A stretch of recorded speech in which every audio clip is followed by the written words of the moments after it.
Basahin natin ang Apokalipsis 21:8. Ngunit sa mga duwag at sa mga hindi mananampalataya at sa mga kasuklam-suklam at sa mga mamamatay tao at sa mga mapakyapid at sa mga manggagaway at sa mga mapagsamba sa Diyos-Diyusan at sa lahat ng mga sinungaling, ang kanilang bahagi ay sa dagat-dagatang nagniningas sa apoy at asupre na siyang ikalawang kamatayan. Tawag diyan sa Biblia, manggagaway.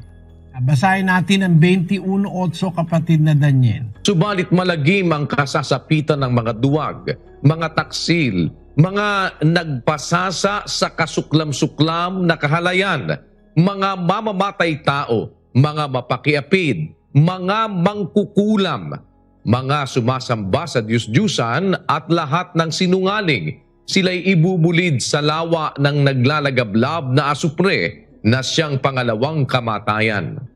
Sa ibang salin ng Biblia, mangkukulam. Sa ibang salin naman ng Biblia ay manggagaway. Pareho lang yun. Kaya talagang may mangkukulam. Paano ang paraan para sila ay mapigil? Hindi mo sila mapipigil, kapatid. Yang mga alagad ni Satanas, hindi titigil yan. Basta't masama, hindi tumitigil yan sa paggawa ng masama.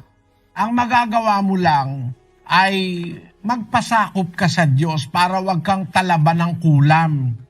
Pagka kasi anak ka ng Diyos, napapasakop ka sa Diyos, hindi ka pwedeng magalaw ng mangkukulam. Basahin natin ang 5:18 ng unang Juan. Nalalaman natin na ang sinumang ipinanganak ng Diyos ay hindi nagkakasala. Datapwat, ang ipinanganak ng Diyos ay nag-iingat sa kanyang sarili at hindi siya ginagalaw ng masama. Yung masama, hindi pwedeng galawin ang anak ng Diyos.